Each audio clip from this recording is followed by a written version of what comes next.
नमस्कार, आप देख रहे हैं एनएमएफ न्यूज में आपके साथ शबनम। क्या जगदीप धनखड़ की विपक्ष से नजदीकी और मोदी सरकार से टकराव इस्तीफे की वजह बना? तमाम तरीके के दावे किए जा रहे हैं, लेकिन इसी बीच एक रिपोर्ट से सनसनी फैल गई है। रिपोर्ट में दावा किया गया कि जगदीप धनखड़ ने जिस रात इस्तीफा दिया उससे कुछ देर पहले उनके पास 2 मंत्रियों का फोन आया था और इस फोन पर गहरी बातचीत हुई, दोनों के बीच बहस हुई और ये बहस इस हद तक बढ़ गई कि जगदीप धनखड़ को इस्तीफा देना पड़ गया। इसको लेकर कई दावे किए जा रहे हैं। हिंदुस्तान टाइम्स की रिपोर्ट है जिसमें साफ साफ ये कहा जा रहा है कि पूर्व उपराष्ट्रपति जगदीप धनखड़ के पास इस्तीफे से ठीक पहले 2 केंद्रीय मंत्रियों का फोन आया था। ये पूरा मामला जस्टिस यशवंत वर्मा के इर्द गिर्द घूमता हुआ दिखाई पड़ रहा है। जस्टिस वर्मा को लेकर सरकार और विपक्ष दोनों ही प्रस्ताव लाने की तैयारी कर रहे थे, लेकिन धनखड़ ने विपक्ष का प्रस्ताव औपचारिक रूप से स्वीकार कर लिया था।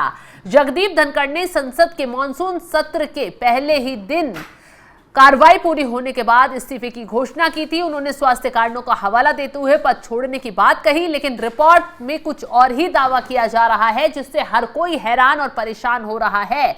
धनखड़ ने विपक्ष के जस्टिस वर्मा के खिलाफ प्रस्ताव को औपचारिक रूप से स्वीकार कर लिया था। यही सबसे बड़ी वजह उनके इस्तीफे की बनती हुई नजर आ रही है, जबकि केंद्र सरकार के प्रस्ताव को किसी तरह का आश्वासन नहीं दिया गया। रिपोर्ट पर दावा किया जा रहा है कि केंद्रीय मंत्रियों ने इस मामले को लेकर धनखड़ के पास फोन किया था और यह भी कहा था कि प्रधानमंत्री उनके इस फैसले से खुश नहीं है, और कहा जा रहा है कि उस दौरान फोन पर जगदीप धनखड़ और वो जो केंद्रीय मंत्री जिन्होंने उनके पास फोन किया था उनके बीच गहमा गहमी हुई, मुद्दों को लेकर बातचीत हुई। उपराष्ट्रपति ने अपने पद के जो शक्तियां हैं उनका हवाला दिया और इसी बात को लेकर बात बिगड़ती चली गई और जगदीप धनखड़ के पास नौबत आ गई कि उन्हें इस्तीफा देना पड़ गया। तो यहां पर निकलकर एक बात यही सामने आ रही है कि क्या जगदीप धनखड़ जिस तरीके से संसद चला रहे थे, विपक्ष की मुद्दों को उठा रहे थे या विपक्ष ने जो प्रस्ताव दिया उसको वो स्वीकार उन्होंने पहले कर लिया, यही वजह उनके इस्तीफे की बन गई। तमाम तरीके की बातें रिपोर्ट में कही जा रही हैं। रिपोर्ट के मुताबिक उपराष्ट्रपति जगदीप धनखड़ ने जेपी नड्डा और संसदीय मामलों के मंत्री किरण रिजिजू से भी बात की थी। ये बात जस्टिस वर्मा के खिलाफ लाए गए प्रस्ताव के बाद हुई थी। इस पर 63 सांसदों के हस्ताक्षर किए गए थे। सरकार धनखड़ के इस फैसले से हैरान थी, जबकि जब धनखड़ के पास केंद्र सरकार से फोन आया तो उन्होंने कहा वे नियमों में रहकर ही काम कर रहे हैं। जगदीप धनखड़ इस्तीफा लेकर अचानक राष्ट्रपति भवन पहुंच गए। आमतौर पर उपराष्ट्रपति और राष्ट्रपति की मुलाकात पहले से तय होती है, इसको लेकर पूरा प्रोटोकॉल फॉलो किया जाता है, लेकिन धनखड़ ने ऐसा नहीं किया। उन्होंने राष्ट्रपति से मुलाकात के बाद इस्तीफे की घोषणा कर दी। ना कोई पहले से आशंका जताई गई, ना पहले से कुछ ऐसा फील हुआ कि हाँ कुछ अनबन चल रही है, कुछ किस्से बन रहे हैं जिसके बाद उपराष्ट्रपति इस्तीफा दे सकते हैं। लेकिन अब चौंकाने वाला दावा रिपोर्ट में यही लगातार किया जा रहा है कि जगदीप धनखड़ और मोदी सरकार के बीच तमाम मुद्दों को लेकर ठनी हो गई थी, विवाद बढ़ गया था और प्रधानमंत्री मोदी जगदीप धनखड़ के कुछ रवैयों से नाराज चल रहे थे और हो सकता है यही बात उनके इस्तीफे की वजह बनी हो। ये तमाम बातें जो हैं वो रिपोर्ट से निकलकर सामने आ रही हैं कि इस्तीफे से पहले आखिर वो मंत्री कौन थे जिन्होंने जगदीप धनखड़ को फोन पर बातचीत की, जिनके साथ उनकी बहस हुई और फिर उसके बाद इस्तीफा हो गया।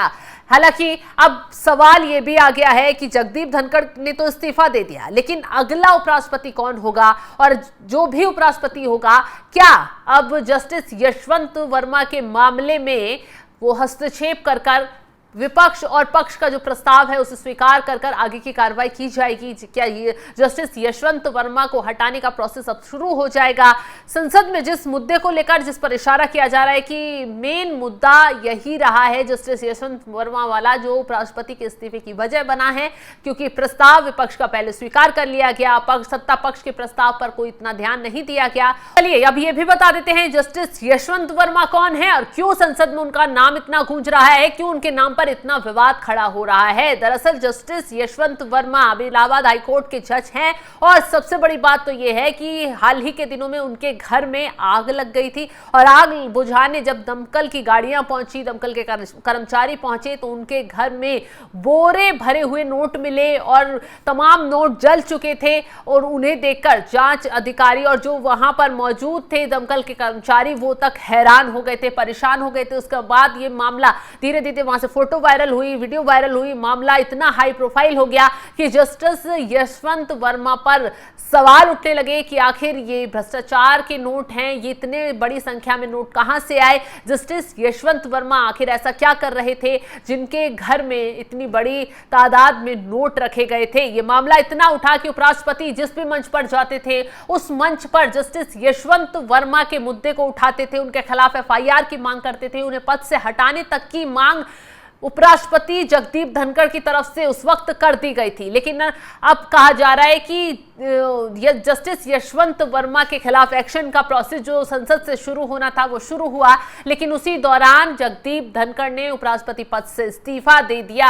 अब मामला लगातार माता और गरमाता चला गया है। अब ऐसे में ये सवाल खड़े हो रहे हैं, क्या वाकई प्रधानमंत्री मोदी जस्टिस यशवंत वर्मा के मामले में जिस तरीके से जगदीप धनखड़ कदम आगे बढ़ा रहे थे उससे नाराज चल रहे थे? क्या मोदी सरकार उनके इस कदम से खुश नहीं थी? आखिर क्यों अनबन हुई और वो नेता कौन थे, वो मंत्री कौन थे जिन्होंने जगदीप धनखड़ को फोन मिलाया और फोन पर काफी गहमा गहमी हुई, बहस हुई? तमाम रिपोर्ट में ये दावा किया जा रहा है। अब देखना ये होगा कि असली वजह क्या निकलकर सामने आती है, क्योंकि अभी तक तो ये सामने नहीं आया है क्यों जगदीप धनखड़ ने इस्तीफा दिया, क्या वजह रही। क्योंकि उन्होंने जो लेटर जारी किया राष्ट्रपति को उसमें साफ साफ कहा गया था कि उनका जो स्वास्थ्य है वो ठीक नहीं है, डॉक्टर की सलाह मशवरा पर वो ये कदम उठा रहे हैं, उनके स्वास्थ्य के हालात ठीक नजर नहीं आ रहे हैं। हालांकि इस मामले पर विपक्ष की तरफ से लगातार सवाल उठाए गए। जयराम रमेश एक के बाद एक ट्वीट करते हैं और सनसनी पैदा करते हैं। जयराम रमेश की तरफ से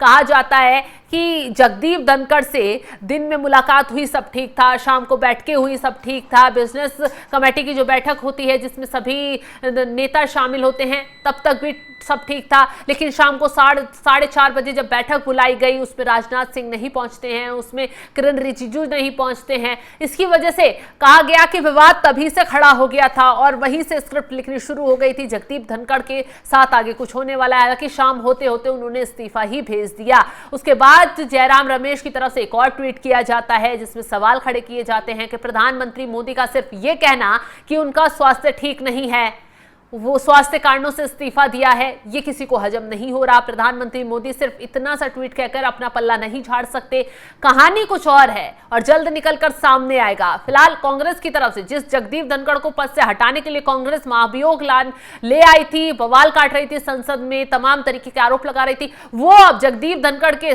पक्ष में खड़ी हुई नजर आ रही है और कह रही है कि प्रधानमंत्री मोदी जो हैं वो जगदीप धनखड़ से बातचीत करें। हालांकि जगदीप धनखड़ का इस्तीफा स्वीकार हो चुका है, अब अगला राष्ट्रपति चुना जाएगा, कौन होगा, कहां से होगा, इस पर सस्पेंस बना हुआ है। बीजेपी किसके नाम का ऐलान करती है ये देखने वाली बात होगी, लेकिन जो जानकारी अब सामने आई है वो बेहद चौंकाने वाली है। फिलहाल इस खबर को लेकर आप क्या राय रखते हैं, कॉमेंट बॉक्स में अपनी राय जरूर बताइएगा और तमाम खबरों की अपडेट के लिए आप हमारे साथ जुड़े रहें। नमस्कार।